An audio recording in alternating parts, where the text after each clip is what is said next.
Hello, কি হলো? কিছু বলছো না যে? কিছু না, আসলে এতদিন পর এই নাম্বার থেকে ফোন আশা করিনি, তাই বুঝতে পারছি না যে কি বলবো। কয়েকদিন থেকেই তোমার কথা খুব মনে পড়ছিল, কিন্তু ফোন করার মতো ঠিক সাহস পাচ্ছিলাম না। কাল থেকে তোমার ভয়েসটা শোনার খুব ইচ্ছে করছিল, তাই সাহস করে ফোনটা করলাম। কেমন আছো তুমি? কণ্ঠ শোনার কি আছে? জানোই তো, মানুষ বদলে যায় কিন্তু তাদের কণ্ঠ কখনো বদলায় না। আর কি, কেমন আছি? ভালো আছি, নিজেকে নিজের মতো করে নিয়ে ব্যস্ত আছি। জিজ্ঞেস করবে না আমি কেমন আছি? হুম, প্রয়োজন নেই। এই পৃথিবীতে এমন কিছু মানুষ আছে যারা সব সময় ভালো থাকে, তুমি হচ্ছ তাদের মধ্যে একজন। আমার কথা কি মনে পড়েনি তোমার? হ্যাঁ, মনে পড়েছে, অনেক মনে পড়েছে। যখন দিনের পর দিন না খেয়ে থাকতাম তখন মনে পড়তো তুমি ঠিক মতো খাচ্ছ তো।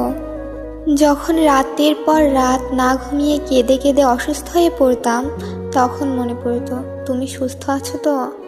যখন কোনো আনন্দ উৎসবে সবাই হইচই আর আনন্দে মেতে উঠতো আর আমি ঘরের দরজা বন্ধ করে অন্ধকারে বসে থাকতাম তখন মনে পড়তো তুমি সবার সাথে খুশি আর আনন্দে মেতে উঠছো তো।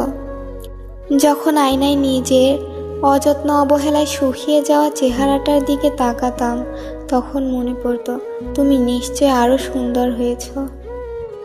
আমাকে কি ক্ষমা করা যায় না? ক্ষমা তো আমি তোমাকে অনেক আগে করে দিয়েছিলাম। তোমায় ক্ষমা না করলে আমার মনে তোমার দেওয়া কষ্টগুলোর ক্ষত কিভাবে শুকাতো বলো।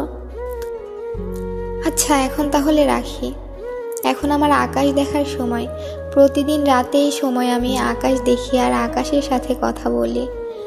আকাশ কখনো আমার সাথে ছলনা করে না। প্রতি রাতে সে তারার ঝুলি নিয়ে আমার সামনে হাজির হয়। আমি কথা বলি, সে চুপচাপ শোনে, একটুও বিরক্ত হয় না। আজকের রাতটা আকাশের সাথে কথা না বললে হয় না? এতদিন পর আমাদের কথা হচ্ছে, আমাদের কথা থেকে কি আকাশের সাথে কথা বলাটা বেশি জরুরি? আপাতত তাই। আমার চরম অসহায়ত্ব আর একাকিত্বের সময়ে আকাশ আমায় সঙ্গ দিয়েছে। যে এতদিন আমায় দূরে সরিয়ে রেখেছিল তার জন্য আমি আমার এত বছরের পাশে থাকা সঙ্গীকে দূরে সরিয়ে রাখতে পারবো না। আচ্ছা, আমি এখন যাব। রাতের আকাশ আমার জন্য অপেক্ষা করছে। এই শোনো, হ্যালো হ্যালো